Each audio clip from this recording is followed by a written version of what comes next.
Hi friends, welcome to English with ASEE. നാം ഇപ്പോൾ spoken English ക്ലാസ്സിൻ്റെ പ്രാക്ടീസ് നടത്തിക്കൊണ്ടിരിക്കുകയാണ്. കഴിഞ്ഞ ക്ലാസ്സിൽ ഞാൻ 6 മോർണിംഗ് ഹാബിറ്റ്സ് പറഞ്ഞിരുന്നു. അത് നിങ്ങൾ ചെയ്യുന്നുണ്ട് എന്ന് കരുതുന്നു. ഒപ്പം സ്പീക്കിംഗ് പ്രാക്ടീസ് അന്ന് ചെയ്ത കാര്യങ്ങൾ നിങ്ങൾ കണ്ടിന്യൂ ആയി തുടരുന്നു എന്നും ഞാൻ വിശ്വസിക്കുന്നു. ആ ക്ലാസ്സുകൾ കാണാത്തവർ please watch that videos, subscribe the channel, like, comment and share. ഇന്ന് നമുക്ക് അതിൻ്റെ തുടർച്ചയായിട്ടുള്ള കാര്യങ്ങളിലൂടെ കടന്നു പോകാം. കഴിഞ്ഞ ക്ലാസ്സിൽ ഞാൻ സ്കൂളിൽ പോകുന്നു അല്ലെങ്കിൽ പോകാറുണ്ട് എന്നതിന് ഐ ഗോ ടു സ്കൂൾ എന്ന രീതിയിൽ ഡു, ഡസ് മുതലായവയുടെ ഉപയോഗവും ഓക്സിലറി വെർബ്സ് മാറുന്നതിനനുസരിച്ച് അല്ലെങ്കിൽ നമുക്ക് മലയാളത്തിലൂടെ ഇംഗ്ലീഷിലേക്ക് കടന്ന് എങ്ങനെ ചെല്ലാമെന്നതിനെക്കുറിച്ചും കുറേ കാര്യങ്ങൾ നാം പഠിച്ചു അല്ലേ. അപ്പോൾ ഞാൻ സ്കൂളിൽ പോകുന്നു അല്ലെങ്കിൽ പോകാറുണ്ട് എന്നതിന് എന്താണ് പറഞ്ഞത്? I go to school. നീ സ്കൂളിൽ പോകാറുണ്ടോ എന്നതിന് എന്തായി? ഗോയെ സ്പ്ലിറ്റ് ചെയ്തു, നമ്മൾ ഡു പ്ലസ് ഗോ എന്നാക്കി, എന്നിട്ട് do you go to school എന്നാക്കി അല്ലേ. വീണ്ടും ഞാൻ സ്കൂളിൽ പോകുന്നില്ല എന്നാണെങ്കിൽ I do not or don't go to school.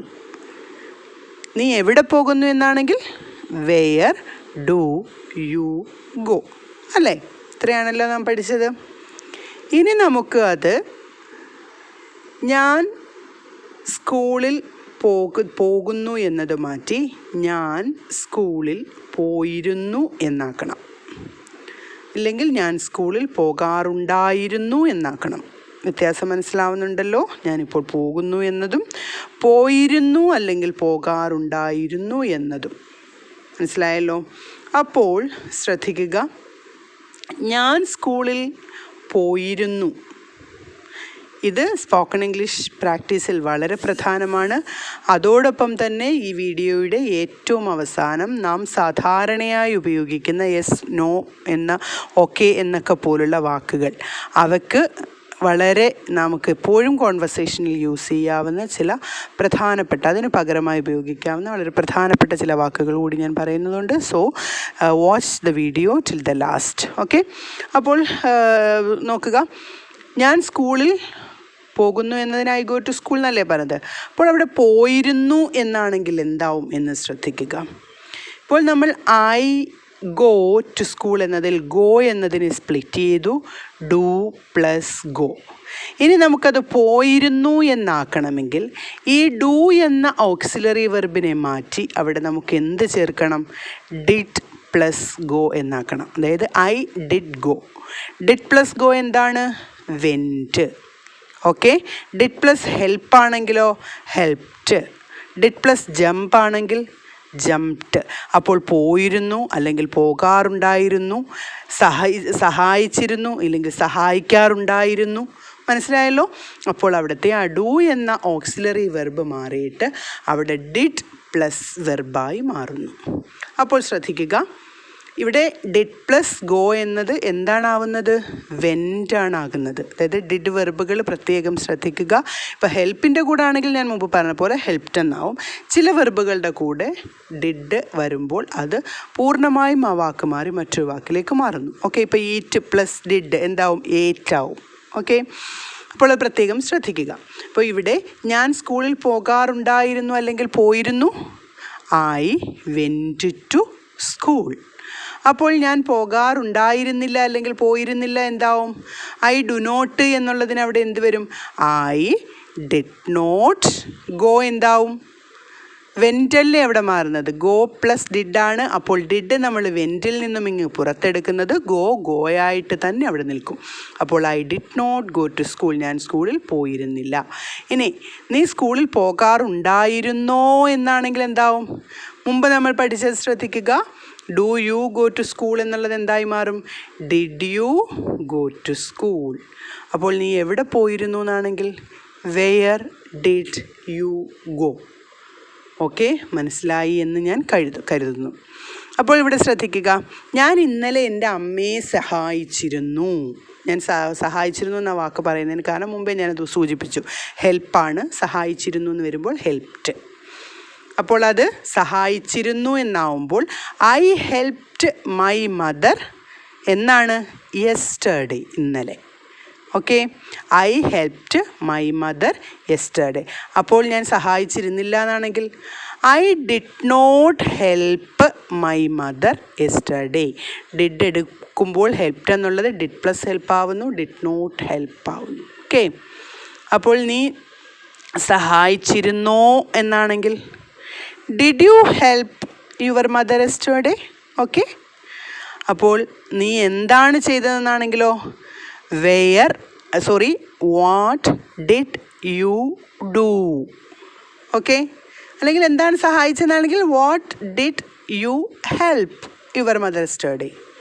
Okay, അപ്പോൾ ഇത് പ്രത്യേകം ശ്രദ്ധിച്ച് അതിന് എങ്ങനെയാണ് എന്നുള്ളത് നിങ്ങൾ പ്രത്യേകമായി മനസ്സിലാക്കുക. നോക്കുക, ഞാനിപ്പോൾ പറയാണ് ഞാൻ നിന്നെ സ്നേഹിക്കുന്നു. നമ്മൾ എന്തു പറയുന്നു? I love you. ഓക്കെ, ഞാൻ നിന്നെ സ്നേഹിക്കുന്നു. ഞാൻ നിന്നെ സ്നേഹിച്ചിരുന്നു. I loved U. ഓക്കെ, നീ എന്നെ സ്നേഹിക്കുന്നോ എന്നാണെങ്കിൽ ഡു യു ലവ് മീ. ഇവിടെ എന്നെ വേണ്ട, നീ സ്നേഹിക്കുന്നോ എന്നാണെങ്കിൽ ഡു യു ലവ്. അപ്പോൾ നീ എന്നെ സ്നേഹിച്ചിരുന്നോ എന്നാണെങ്കിൽ did you love me. Okay, അപ്പോൾ നെക്സ്റ്റ് നോക്കുക, ഞാൻ നിന്നെ സ്നേഹിക്കുന്നില്ല. I do not love you. നീ എന്നെ ഞാൻ നിന്നെ സ്നേഹിച്ചിരുന്നില്ല. എന്താവും? I did not love you. Okay, അപ്പോൾ ഈ സെൻറ്റൻസുകൾ മനസ്സിലാക്കിയാൽ, അതായത് ആദ്യം മലയാളത്തിലുള്ള ഈ സെൻറ്റൻസുകൾ നിങ്ങൾ മനസ്സിലാക്കി അതിനെ ഇംഗ്ലീഷിലേക്ക് പ്രാവർത്തികമാക്കിയാൽ, നിങ്ങൾ വീണ്ടും വീണ്ടും പറഞ്ഞ് നിങ്ങൾ പ്രാവർത്തികമാക്കിയാൽ നിങ്ങൾക്ക് പെട്ടെന്ന് മനസ്സിലാക്കാൻ പറ്റും. ഓക്കെ, ഞാൻ പഠിപ്പിക്കുന്നു. എന്തായി? I teach. ഞാൻ ഇംഗ്ലീഷ് പഠിപ്പിക്കുന്നു. I teach English. നീ എന്താണ് പഠിപ്പിക്കുന്നത്? What do you teach. നീ പഠിപ്പിക്കുന്നോ? Do you teach. ഞാൻ പഠിപ്പിക്കുന്നില്ല. I do not teach. അപ്പോൾ നിങ്ങൾ അടുത്തത് നോക്കുക, ഞാൻ ഇംഗ്ലീഷ് പഠിപ്പിച്ചിരുന്നു. I taught English. ടീച്ചിൻ്റെ കൂടെ ഡിഡ് ചേർക്കുമ്പോൾ എന്താവും? I taught English. ഓക്കെ, നീ ഇംഗ്ലീഷ് പഠിപ്പിച്ചിരുന്നോ? Did you teach English. ഞാൻ ഇംഗ്ലീഷ് പഠിപ്പിച്ചിരുന്നില്ല. I didn't teach English. നീ എന്താണ് പഠിപ്പിച്ചിരുന്നത്? What did you teach. Okay, അപ്പോൾ ഈ സെൻറ്റൻസുകൾ മനസ്സിലായല്ലോ പ്രത്യേകം. അപ്പോൾ ഈ സെൻറ്റൻസുകൾ വെച്ചുകൊണ്ട് ഇനി ഞാൻ പറയുന്ന ഇംഗ്ലീഷ് സെൻറ്റൻസുകൾ നിങ്ങൾ ശ്രദ്ധിക്കുക. അതിനനുസരിച്ച് അതിൻ്റെ ക്വസ്റ്റ്യൻ കൂടി മനസ്സിലാക്കുവാൻ നോക്കുക. ഓക്കെ, അടുത്ത് നമുക്ക് ഞാൻ മലയാളം സെൻറ്റൻസുകൾ പറയുമ്പോൾ നിങ്ങൾ അതിൻ്റെ ക്വസ്റ്റ്യൻ ഉൾപ്പെടെയുള്ള ഇംഗ്ലീഷുകളിലേക്കൊന്ന് നോക്കുക. ഞാൻ ഇംഗ്ലീഷ് പഠിക്കാറുണ്ടായിരുന്നു, ഇല്ലെങ്കിൽ പഠിച്ചിരുന്നു. എന്താവും? I studied English. അല്ലേ? അപ്പോൾ നീ ഇംഗ്ലീഷ് പഠിക്കാറുണ്ടായിരുന്നില്ല എന്നാണെങ്കിൽ you did not study English. നീ ഇംഗ്ലീഷ് പഠിക്കാറുണ്ടായിരുന്നോ അല്ലെങ്കിൽ പഠിച്ചിരുന്നോ എന്നാണെങ്കിൽ ഡിഡ് യു സ്റ്റഡി ഇംഗ്ലീഷ്. നീ എന്താണ് പഠിച്ചിരുന്നത്? What did you study. Okay, അപ്പോൾ ഈ രീതിയിൽ നമുക്കിനി പറയുന്ന സെൻറ്റൻസുകളിലേക്കൊന്ന് ശ്രദ്ധിക്കുക. അവർ ക്രിക്കറ്റ് കളിച്ചിരുന്നു. എന്തായി? They played cricket. അവർ ക്രിക്കറ്റ് കളിച്ചിരുന്നില്ല. They did not or didn't play cricket. അവർ ക്രിക്കറ്റ് കളിച്ചിരുന്നോ? Did they play cricket. പ്രത്യേകം ശ്രദ്ധിക്കുക, വെർബിൽ നിന്നും ഡിഡ് പുറത്തെടുത്താൽ പിന്നെ റൂട്ട് വെർബ് മാത്രമേ ഉള്ളൂ. അവരെന്താണ് കളിച്ചിരുന്നത്? What did they play. അപ്പോൾ ഇത്രയും മനസ്സിലായല്ലോ. ഇനി ഞാൻ പറയുന്ന സെൻറ്റൻസുകൾ നിങ്ങൾക്ക് ഇംഗ്ലീഷിൽ പറയാൻ പറ്റുന്നുണ്ടോ എന്നൊന്ന് നിങ്ങൾക്കൊന്ന് നോക്കാമോ? ഇനി ഞാൻ പറയാണ്, നീ വീട്ടിൽ പോയിരുന്നു. നീ വീട്ടിൽ പോയിരുന്നു. Okay, you. അപ്പം മുമ്പ് ഞാനുള്ള ക്ലാസ്സുകളിൽ പറഞ്ഞത് ശ്രദ്ധിക്കുക. നീ വീട്ടിൽ പോയിരുന്നു എന്ന് പറയുമ്പോൾ നമുക്ക് മലയാളത്തിൽ നാം നീ വീട്ടിൽ പോയിരുന്നു എന്ന് പറയുന്ന ആ സെൻറ്റൻസിനെ നമുക്ക് പെട്ടെന്നത് ഇംഗ്ലീഷിലേക്ക് മാറ്റണമെങ്കിൽ നീ പോയിരുന്നു വീട്ടിൽ എന്നാക്കണം. അപ്പോഴാണ് അതിൻ്റെ കറക്റ്റ് സെൻറ്റൻസ് കൺസ്ട്രക്ഷൻ റെഡിയാകുന്നത്. ഓക്കെ, അപ്പോൾ നീ എന്നുള്ളതിന് യു, പോയിരുന്നു ഡിഡ് പ്ലസ് ഗോയാണ്. എന്താണ്? Went. You went to home. Okay, അപ്പോൾ നീ വീട്ടിൽ പോയിരുന്നോ? Did you go to home? നീ വീട്ടിൽ പോയിരുന്നില്ല. You didn't go to home. Okay, നീ എവിടെ പോയിരുന്നു? Where did you go? അപ്പോൾ അടുത്തത് നോക്കുക. ഇനി നിങ്ങൾ അടുത്ത സെൻറ്റൻസിലേക്ക് നോക്കുക. നിങ്ങളുടേതാണ് ഈ വർക്ക്. ഞാൻ ഓംലെറ്റ് കഴിച്ചിരുന്നു. അപ്പോൾ സെൻറ്റൻസിൻ്റെ കൺസ്ട്രക്ഷൻ പ്രത്യേകം ശ്രദ്ധിക്കുക. ഞാൻ കഴിച്ചിരുന്നു ഓംലെറ്റ് എന്ന് പറയണം.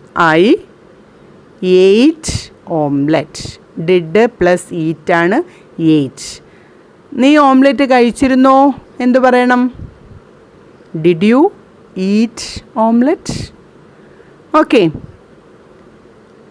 അപ്പോൾ അടുത്ത ചോദ്യം നിങ്ങൾ പ്രത്യേകം ശ്രദ്ധിച്ച് അത് ഓരോന്നോരോന്നായി പറയാൻ ശ്രമിക്കൂ. അവൾ അവനെ ഇഷ്ടപ്പെട്ടിരുന്നു. അവൾ അവനെ ഇഷ്ടപ്പെട്ടിരുന്നു.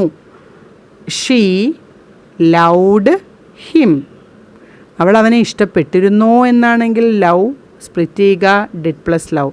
Did she love him? Okay, അപ്പോൾ അത് ഇനി അവൾ അവനെ ഇഷ്ടപ്പെട്ടിരുന്നില്ല എന്നാണെങ്കിൽ ഷീ ഡിഡ് നോട്ട്. അവൾ അവനെ ഇഷ്ടപ്പെട്ടിരുന്നില്ല. She did not love him. അപ്പോൾ നമ്മുടെ കഴിഞ്ഞ സ്പോക്കൺ ഇംഗ്ലീഷ് ക്ലാസ്സുകളും ഈ ക്ലാസ്സും കൂടി ഒന്നിച്ച് വെച്ചുകൊണ്ട് നിങ്ങൾ അതും ഇതും കൂടെ ആക്കിക്കൊണ്ട് ഓരോ ദിവസവും പ്രാക്ടീസ് ചെയ്ത് പോവുക. ഒരമണിക്കൂർ അതിനായി നിങ്ങൾ എടുക്കുക, ഒരു 30 minutes. ഓക്കെ, അപ്പോൾ ഈ ക്ലാസ്സുകൾ, മുമ്പുള്ള ക്ലാസ്സുകൾ കണ്ടിട്ടില്ലാത്തവർ പ്ലീസ് വാച്ച് ദാറ്റ് വീഡിയോസ്.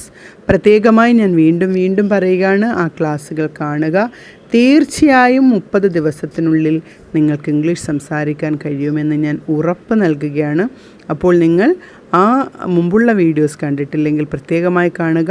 ഇതോടൊപ്പം ചേർത്തുകൊണ്ട് തന്നെ അവ സംസാരിച്ചുകൊണ്ട് പ്രാക്ടീസ് ചെയ്തുകൊണ്ട് നിങ്ങൾ അത് പഠിക്കാൻ ശ്രമിക്കുക. ഓക്കെ, ഇനി ഞാൻ ആദ്യം പറഞ്ഞതുപോലെ നാം എപ്പോഴും യൂസ് ചെയ്യുന്ന ചില വേർഡ്സുകൾക്ക് പകരമായി നമുക്ക് യൂസ് ചെയ്യാൻ പറ്റിയ കുറച്ച് വാക്കുകൾ ഞാൻ പറഞ്ഞു തരാം. ഓക്കെ, കോൺവെർസേഷനിൽ എപ്പോഴും നമ്മൾ ഇംഗ്ലീഷ് സംസാരിക്കുന്നവർക്ക് ഉപയോഗിക്കാൻ ആവശ്യമുള്ള, അതായത് നമ്മളിപ്പം യെസ് എപ്പോഴും യൂസ് ചെയ്യുന്ന വേർഡാണ് യെസ് എന്നതിന് പകരമായി നമുക്ക് പറയാം I do. Okay, I will, sure, certainly, of course, I have, you've.